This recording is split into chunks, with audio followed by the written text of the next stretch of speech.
A paz do Senhor Jesus. Hoje nós vamos estudar a lição de número 9 da nossa revista de jovens, cujo tema é os bons e os maus exemplos desse trimestre, aprendendo com homens e mulheres da Bíblia. Essa lição de número 9, ela tem o título de José, fazendo a diferença, aceitando a Jesus. Aqui nós estamos nos referindo a José, pai de Jesus Cristo, pai adotivo de Jesus Cristo. O texto do dia está em Mateus 1,19, que diz assim: Então José, seu marido, como era justo e não queria infamar, intentou deixá-la secretamente. A síntese dessa lição é: Deus viu em José uma pessoa justa, a ponto de ser considerado o pai do Senhor Jesus Cristo. Nós temos aqui 3 objetivos nessa lição, que é conhecer a vida de José antes de Jesus, mostrar a vida de José como pai de Jesus e apresentar José como um modelo de obediência, ok? E o texto que nós vamos ler aqui, que é base desse estudo, está em Mateus capítulo 1, a partir do verso 18, né? No Mateus capítulo 1 nós temos a genealogia vindo, né, de Abraão até chegar em Jesus, passando por José. Lá em Lucas nós temos a genealogia partindo de Maria até chegar em Adão. Tem uma pequena diferença, e no meio aí dessa genealogia de Lucas e de Mateus, né? Se você der uma pesquisada ali, depois de Davi, o próximo filho depois de Davi, tem uma mudança na genealogia, é um mistério lindo, mas não cabe agora nesse estudo. Então, Mateus 1:18. Vamos começar por aqui, que diz assim: O nascimento de Jesus Cristo foi assim: estando Maria, sua mãe, desposada com José, antes de se ajuntarem em bodas, achou-se grávida pelo Espírito Santo. Ó, aqui nós temos algumas explicações a fazer, né, para não gerar confusão. Vamos lá, o casamento judaico. Como era o casamento judaico? O casamento judaico ele se dava, podemos dizer, em 3 fases. Primeiro é quando se assume um compromisso. Assume-se um compromisso. Às vezes os pais fazem um acordo, assumem um compromisso para casarem seus filhos. Às vezes são os pais que fazem esse acordo, isso é muito comum na tradição judaica. Então, há uma promessa de que 2 pessoas vão se casar, ok? Então, primeira fase é a promessa. Segundo momento chama-se de desposamento. É como se eles fossem no cartório e já assinassem o contrato de casamento. Com o desposamento, eles já estão casados legalmente. Porém, eles ainda não estão morando juntos, eles não têm relação sexual. Terceiro momento é onde você entra para as bodas. É onde eles vão passar a morar juntos e ter a relação sexual. Porém, esse segundo momento, essa segunda fase, né, do casamento judaico, eles já assumem legalmente o casamento, mesmo sem morar junto e mesmo sem fazer sexo, né? Geralmente é um período de 1 ano desse desposamento, aonde o esposo vai preparar a casa, vai preparar todas as coisas para receber a sua esposa, ok? Então José e Maria, eles estavam nessa situação quando o anjo veio e visitou Maria. Eles já tinham assumido o compromisso legal, vamos falar assim, no cartório, de se casarem, tanto que se eles fossem separar, já teria que ser mediante uma carta de divórcio. Você vê como que o negócio já era, né, bem sério. Então eles estavam ali, esse desposamento é a segunda fase do casamento, ok? E nós temos que entender que quando as 2 pessoas ali se casam, né, quando elas chegam na terceira fase, que elas vão morar junto, vão ter relações sexuais, dali vai se nascer uma criança. E o pai da criança na cultura judaica ele tem alguns direitos. Preste atenção, ele tem alguns direitos. Primeiro direito, é direito do pai dar nome ao filho, não da mãe. Direito do pai dar nome ao filho. Segundo, é direito do pai desfrutar da virgindade da sua esposa, né? É direito dele desfrutar. E terceiro, de ser o pai biológico, né, do filho, logicamente falando.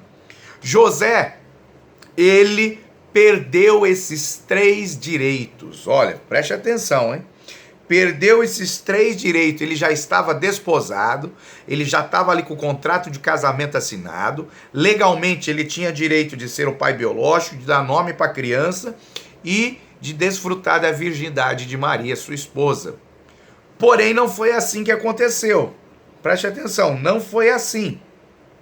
Porque Maria, ela foi ali, teve a sua gestação gerada pelo Espírito Santo de Deus, que nós lemos aqui, ó. Achou-se grávida pelo Espírito Santo. Então, José já perdeu o direito de desfrutar da virgindade da esposa. Já perdeu. O filho não foi gerado dele, então ele não é o pai biológico, perdeu o segundo direito. E o anjo fala qual é o nome, nós já vamos chegar nesse versículo. Qual é o nome que deveria chamar o filho? Ou seja, José não pôde escolher o nome do seu filho. Então ele perdeu esses 3 direitos que a cultura judaica garantia a ele mediante o casamento.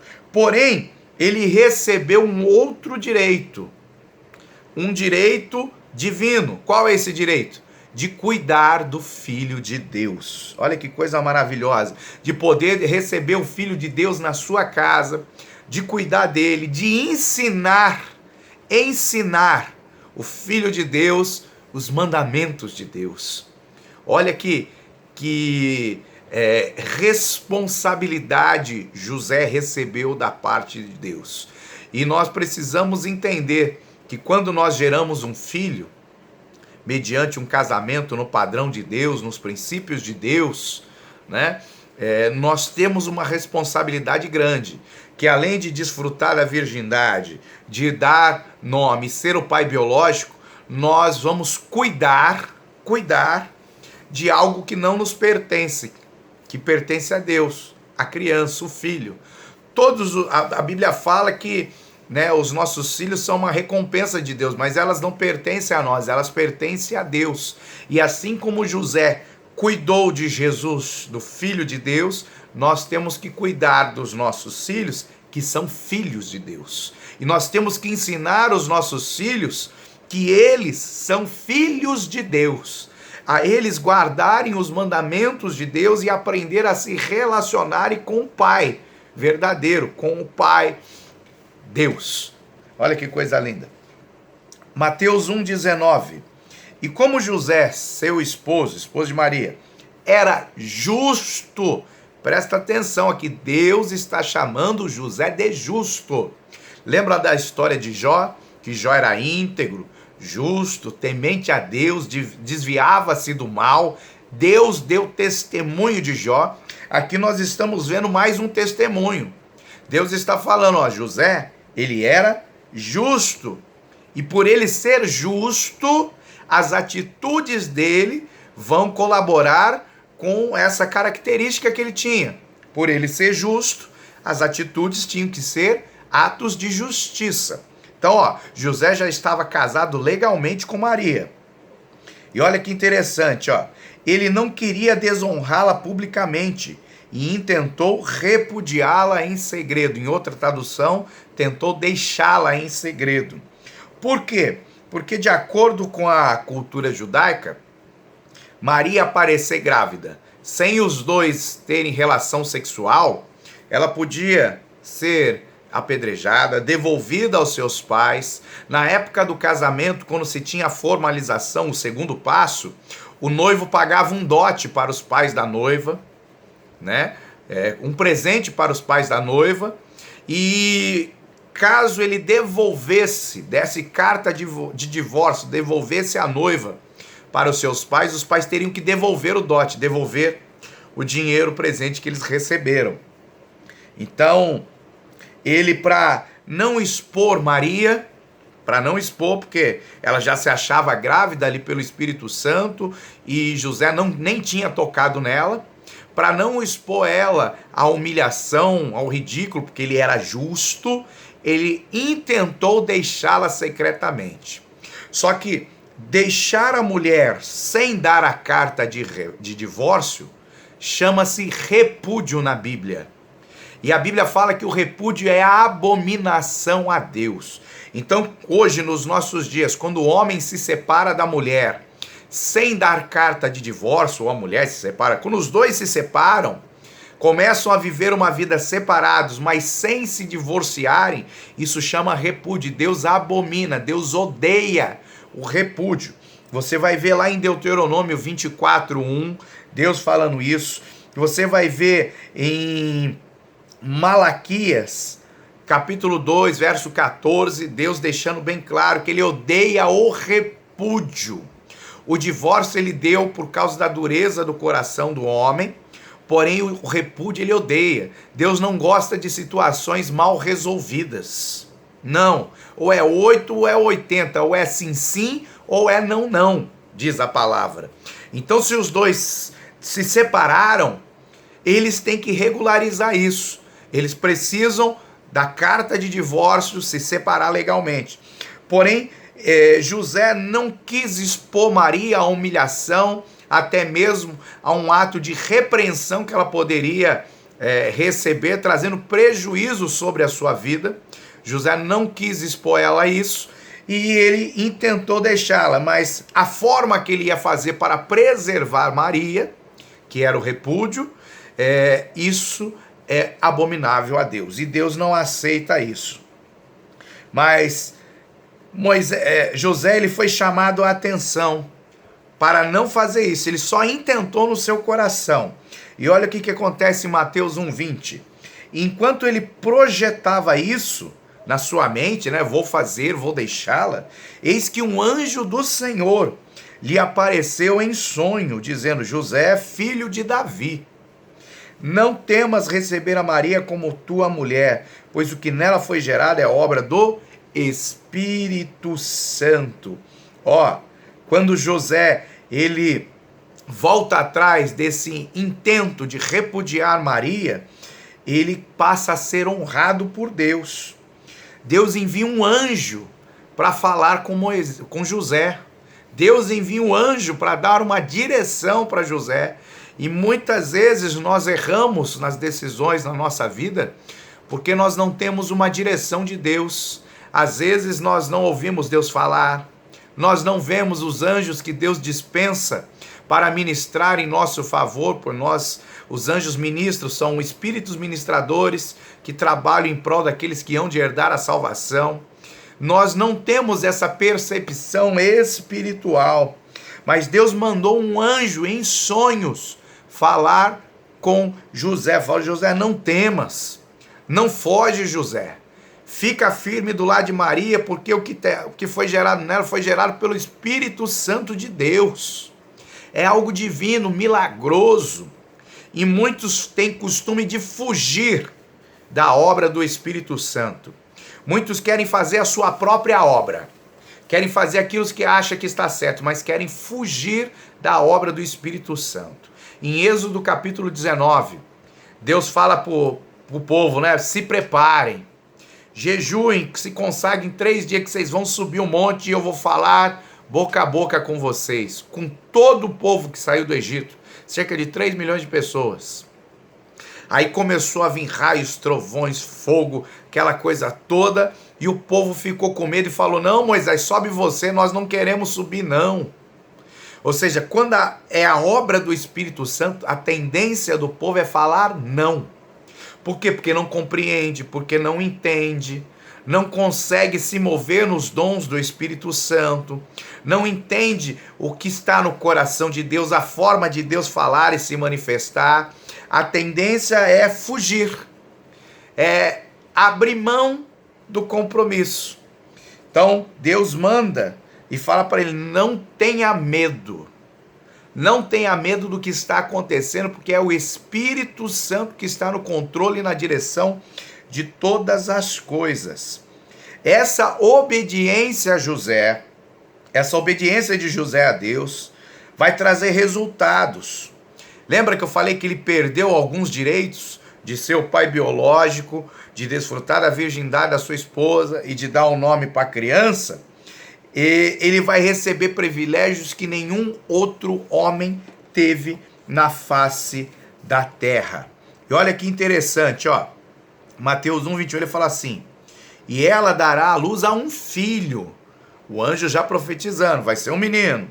E chamarás pelo nome Jesus, Yeshua, porque ele salvará o seu povo dos seus pecados. Esse é o nome que tem todo o poder. Então, ele está falando: não temas, José, não temas receber a sua esposa, porque eu tenho um privilégio para ti, um privilégio de você cuidar do Filho de Deus, daquele que vai salvar o seu povo dos seus pecados. Olha que o anjo não falou que Jesus iria salvar o povo do Império Romano, do governo romano. Não ia salvar das mãos ali dos inimigos que estavam ali ocupando a terra de Israel. Falou que ia salvar o povo dos seus pecados. E antes de nós queremos receber bênçãos da parte de Deus, queremos correr atrás da nossa vitória, como se fala aí, nós temos que entender que Jesus veio para nos salvar dos nossos pecados. E enquanto nós continuarmos em pecado, mesmo depois de aceitar Jesus, não tem bênção. Mesmo se você receber algo, preste atenção, e continuar no pecado, a sua alma não vai para o céu. E Jesus fala do que vale você ganhar o mundo e perder a sua salvação. Então Jesus, ele veio para salvar o seu povo dos seus pecados. Nós aceitamos a Jesus, passamos a fazer parte do seu povo, do seu reino. E ele veio para nos purificar dos nossos pecados, porque o salário do pecado é a morte. Então, o nome de Jesus, o nome que Deus deu para o seu Filho, Salvador, o nome que Deus deu para Jesus é um nome que vai salvar o povo, vai dar salvação e vai trazer purificação, vai cancelar o salário do pecado, que é a morte, e vai gerar vida. Então ele fala para José: José, tu tem um propósito no reino de Deus, José. O teu propósito é cuidar de Maria, o teu propósito é cuidar de Jesus, cuidar dele, que ele é o Filho de Deus, ele é o Salvador do mundo. O Jesus, o propósito, o privilégio que você vai ter de cuidar de Jesus, ensinar ele a ser obediente, aprender a palavra do Senhor, crescer como um homem responsável, trabalhador. Tem gente que não gosta de trabalhar, não. Tem gente que quer vida fácil, não gosta de trabalhar. E tem gente que se esconde atrás do evangelho para não trabalhar. Fala que tem um chamado. Jesus teve chamado. E ele trabalhou muitos anos. Até ele ficar em tempo integral no ministério. Tem gente que já quer entrar em tempo integral e vambora sem trabalhar, sem fazer aquilo que Deus estabeleceu como propósito primário do homem. Primeiro, guardar a glória de Deus. E segundo, trabalhar guardando o jardim. Trabalhando no jardim. Então, primeiro, Deus me chama para ter intimidade com ele. Em segundo, para trabalhar, porque o obreiro, ele é digno do seu salário. E a Bíblia fala: tudo que você for fazer, faça como se fizesse para Deus. Então, quando eu trabalho aqui no meio secular, eu estou trabalhando como se eu estivesse trabalhando para Deus, e eu sou digno do meu salário. Tem gente que quer pular etapas, aí quebra a cara, aí o pecado domina, não consegue vencer o pecado. Tem que tomar muito cuidado com isso. Então, José tinha um propósito, era cuidar do Filho de Deus, que seria o Salvador do mundo e iria nos salvar dos nossos pecados. Então Deus, ele chama José e dá uma missão para ele.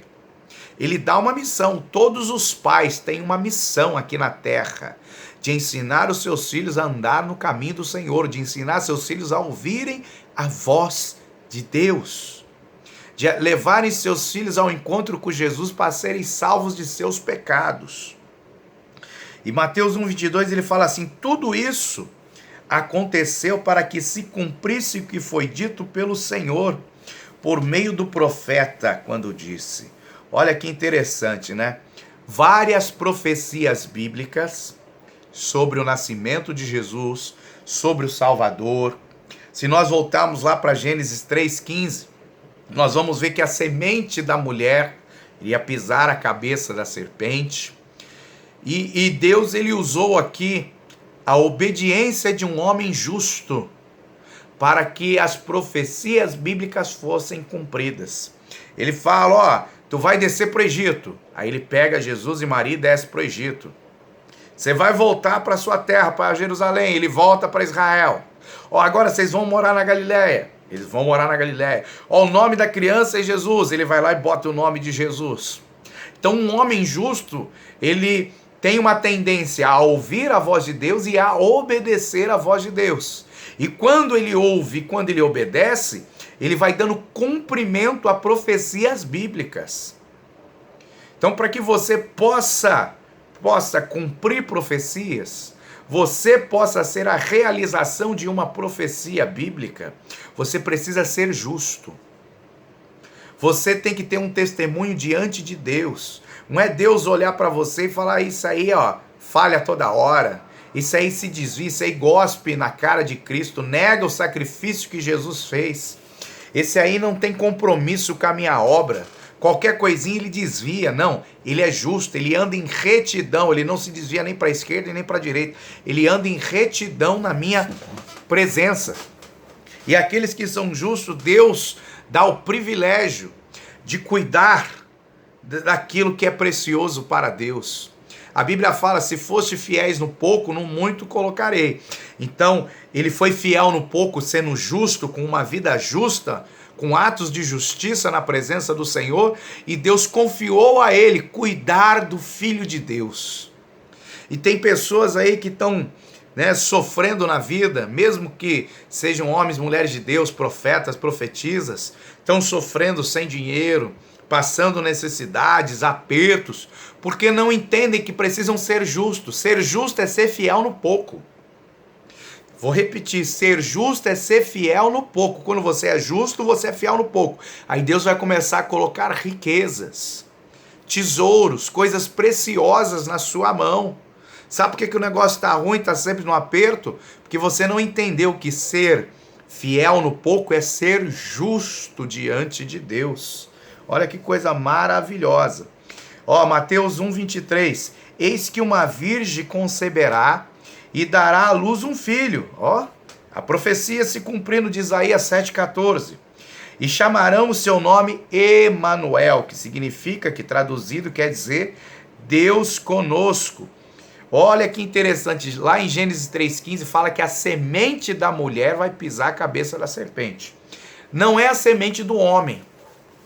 Ó, porque geralmente é um homem que tem a semente, o espermatozoide, que vai lá fecundar o óvulo, e vai ser gerada ali uma criança no ventre da mulher até ela vir ser dada à luz. Então a semente do homem fecunda o óvulo e ela dá à luz. Só que aqui está falando desde Gênesis 3,15 que não seria a semente do homem, é a semente da mulher. Ou seja, qual é a semente da mulher? É o óvulo. Mas como que ele vai ser fecundado? Através do Espírito Santo de Deus. Olha que coisa maravilhosa. A semente da mulher, o que é gerado da mulher? O filho, a criança. Então Deus, ele vem, se você não tivesse esse texto de Mateus para saber que Jesus foi gerado pelo Espírito Santo, nem o diabo sabia disso. É por isso que o diabo vem tentando destruir as genealogias de Adão. Por quê? Porque ele não queria deixar que a semente da mulher viesse à luz, só que ele não sabia que a semente da mulher, o que seria gerado pela mulher, não viria do homem. Então você vê muito o diabo atentando, batendo, se levantando contra a vida de homens. Muito difícil você ver na Bíblia uma narrativa do diabo se levantando assim para destruir as mulheres. Ele vai mais nos homens. Por quê? Porque a semente do homem fecunda a mulher e ela gera. E a semente da mulher ali que vai pisar a cabeça da serpente. Então, ao longo da história bíblica, Deus escondeu esse mistério. nem o diabo alcançou. Aí quando ele pega uma mulher da tribo de Judá, uma mulher simples, como outras que tinham naquela época, e ele vem com o Espírito Santo, com a sua sombra, e ela passa a gerar, isso é um mistério incompreensível. Nem o diabo entendeu isso. Por quê? Porque Deus fez de forma sobrenatural. Ele escondeu essa semente. Aonde? No Espírito Santo, que veio a ser revelado através da mulher. Então, é algo maravilhoso. Eis que uma virgem, porque a semente não é do homem. A semente que vai fecundar a mulher para ela gerar uma semente chamada filho, vem do Espírito Santo de Deus. Ó, desde Gênesis 3,15 esse detalhe escondido e ninguém percebe. E o chamarão Emanuel, Deus conosco. Ou seja, ele se fez carne, ele habitou entre nós. E quando ele voltou para o céu, ele falou: eis que eu vos dou um consolador que estará convosco até a consumação dos séculos. Quando estiverem 2 ou 3 reunidos no meu nome, eis que eu me farei presente. Ou seja, ele está conosco. Ele é Deus conosco. Ele é Emanuel. Olha que coisa linda. Um propósito que um pai tem aqui na terra para cuidar dos seus filhos. Filhos que são gerados, né, por ele ou não, filhos adotivos, filhos de criação, mas tendo o entendimento que todo filho, toda criança, ela pertence a Deus. E é uma responsabilidade nossa educá-la, cuidar dela, ensinando ela a se relacionar com o Pai eterno. Olha que coisa maravilhosa. Muda totalmente a concepção, né? Mateus 1:24. Ó, e tendo despertado do sono, isso tudo em sonho, tá? Deus falando com José através de um anjo. E tendo despertado do sono, José fez como o anjo do Senhor lhe havia mandado e recebeu a sua mulher em casa. Olha que coisa linda. Esse aqui não é o mesmo anjo do Senhor que aparece no Antigo Testamento não, tá? Não é. Não é o mesmo anjo, ok? E agora José recebe a sua mulher em casa. Né? Agora ele dá continuidade no terceiro elemento, no terceiro passo, na terceira fase do casamento judaico. Ele recebe ela em casa. Porém, ainda não tem relações porque ela está grávida. Né? Ela está grávida. E no 25, Mateus 1:25, ele vem deixando esse detalhe. E não a conheceu. Conheceu é ter relações sexuais. Enquanto ela não deu à luz a seu filho primogênito. E ele lhe pôs o nome de Jesus. Ó, a própria palavra está falando que Jesus é o filho primogênito de José. Ele ganhou o direito aqui de chamar Jesus de seu filho primogênito. E Deus deu esse privilégio para José, e isso está confirmado lá em João 3,16, que ele fala assim: porque Deus amou de muita maneira que deu o seu filho unigênito. Jesus passou a ser o unigênito de Deus e o primogênito de José. Olha que coisa linda. Ele lhe pôs o nome de Jesus. Então lembra que eu falei que ele tinha 3 direitos: desfrutar da virgem, de botar o nome da criança e ser o pai biológico? Ele não pôde desfrutar da virgem, mas ele ganhou o direito de cuidar do filho de Deus. Deus permitiu ele colocar o nome de Jesus. E Deus permitiu chamá-lo, Jesus, de filho primogênito. Olha que coisa maravilhosa. Ele é o unigênito de Deus, é o primogênito de Maria, é o primogênito de José por adoção. Então Deus, ele tem coisas maravilhosas para as nossas vidas quando nós estamos em obediência. E não só com os filhos biológicos que nós geramos, mas isso serve para os filhos espirituais. Quando a gente adota, gera um filho espiritual, a gente começa a discipular esse filho espiritual, como pais, nós temos o mesmo privilégio e responsabilidade de José, de ensinar esse filho espiritual a ter intimidade com Deus, a se relacionar com o Pai eterno, a ter ali assim uma intimidade profunda com o Pai eterno, ensinar ele os mandamentos, andar no caminho do Senhor. Esse é o papel de um pai na fé, de um pai espiritual e de um pai biológico ou de um pai adotivo. Deus nos dá esse privilégio e essa responsabilidade. E muitas vezes, quando nós estamos passando por dificuldade, nós buscamos a Deus, Deus nos visita em sonhos, nos fala como educá-los, como ensiná-los, como orientar os nossos filhos espirituais, biológicos ou adotivos. Eu só preciso ser justo, ser fiel no pouco e buscar a direção de Deus para que isso aconteça. Então nós vemos aqui as características. José foi ali um noivo justo, ele foi um homem obediente, ele foi um homem respeitador para com a sua companheira. José, ele era um homem trabalhador, ele trabalhava. E quando ele se movia, quando ele saía da sua terra, foi para o Egito, voltou ali para Israel, depois foi para Nazaré, como que ele se sustentava? Ele não tinha dinheiro, a família dele não era uma família rica. Eu sei disso porque quando vai apresentar Jesus no templo, a oferta que eles apresentam é a menor possível, eram 2 pombos, 2 rolinhas. Era a oferta dos pobres. Só que quando ele se move ali na direção de Deus, muda até de país, vai para outra nação, ele tinha um ofício, ele era carpinteiro, trabalhador. E aonde ele ia, ele trabalhava. Ele não ficava dependendo dos outros. Ele era trabalhador, assim como Paulo, onde chegava, fazia tendas, trabalhava para o seu sustento, ele também trabalhava. E olha que Paulo era missionário, hein? Missionário apóstolo, plantador de igrejas. E mesmo assim ele trabalhava. E tem missionário que não gosta de trabalhar, não. Quer viver nas custas dos outros, da igreja, né? Então, José era trabalhador. José, ele cumpriu o seu papel como um pai adotivo. Jesus, com 12 anos, José estava levando ele no templo para apresentar ele, para fazer, né, o ritual lá de agora passar a ser adulto. José levava Jesus todos os anos para Jerusalém para participar das 3 festas obrigatórias para todos os homens. José ensinou Jesus a Torá, os mandamentos de Deus, os profetas. A Bíblia fala que Jesus, ele entrava nas sinagogas ali na sua terra e todos os conheciam.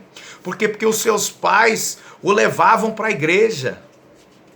Então nós vemos José como um exemplo. Um exemplo até de adoção. Muitos casamentos hoje, né? Muitas vezes as pessoas já casam já tendo filhos. E, né, ou não é o pai biológico, ou não é a mãe biológica, mas seguindo o exemplo de José, por adoção, com amor, você ensina essas crianças, esses filhos são seus como se fossem os seus próprios biológicos, e você tem o entendimento que você tem que educá-los na presença do Senhor, porque mesmo eles sendo ali seus filhos biológicos ou adotivos ou de criação, antes disso eles são filhos de Deus. E nós vemos José quando obedece os mandamentos do Senhor, profecia se cumpre. Então, se você quer ver o profético se movendo na sua vida, você precisa começar a obedecer a palavra de Deus, buscar a direção de Deus e começar a obedecer, que aí você vai ver o profético se movendo na sua vida. Quando Deus fala para ele, não temas, ele troca o medo pela obediência. Porque Deus revela aquilo que está no coração do homem. Quando ele intentou deixar Maria, ele estava com medo da reação do povo, medo de ser exposto, da humilhação. Mas quando nós ouvimos a voz de Deus e nós obedecemos, o medo vai embora. Porque o Senhor é a nossa força, é a nossa fortaleza. Não tem espaço para medo quando eu estou firme com Jesus, quando eu estou firme com Deus. E nós vemos a importância, né, de José na criação de Jesus e o mover sobrenatural de Deus na vida de José. Então, é um privilégio para pais espirituais, para pais biológicos, pais de criação, poder ensinar seus filhos a andarem no caminho do Senhor. É um privilégio para os pais ensinarem seus filhos a ouvirem a voz de Deus e se relacionar com o Pai Eterno. Esse é o propósito de um pai e de uma mãe aqui na terra. Estou falando de pai por causa da história de José, mas esse é o propósito de um pai e de uma mãe, biológico, adotivo ou espiritual, aqui na terra. Levar os seus filhos a se relacionarem com o Pai eterno, a ouvirem ao Pai eterno, a obedecerem ao Pai eterno, a terem profunda intimidade com o Pai eterno. E isso começa através do estudo da palavra, através da palavra de Deus, que é ensinada às crianças desde pequeno, porque se for ensinado desde pequeno, quando crescer eles não se desviam da presença do Senhor, eles vão ficar firmes ali na presença do Senhor. E um equívoco que nós cometemos é assim, vamos ensinar historinhas bíblicas para a criança. Isso é bom, mas não é só isso. As crianças, elas precisam saber que elas são filhas de Deus, que elas precisam se relacionar com o Pai eterno, que elas precisam ouvir e obedecer o Pai eterno. Porque se ela for ensinada dessa forma, quando crescer, ela não se desvia. Se for ensinado só historinha da Bíblia, ela pode até se desviar. Porque quando ela está apegada com Deus, quando ela tem intimidade, é muito difícil ela sair da presença do Senhor. Então que nós possamos ter esse entendimento e ver esse exemplo na vida de José. Um bom exemplo para as nossas vidas. E você é jovem, mas eu não sou casado, eu não tenho filho. Mas nada te impede de ser um pai espiritual, de evangelizar, de ganhar uma alma para Cristo e de andar com ela agora, ensinar ela a guardar os mandamentos de Cristo, ensinar essa alma que ela é filha de Deus, que ela tem que ter intimidade com Deus, que ela tem que ouvir Deus falar com ela.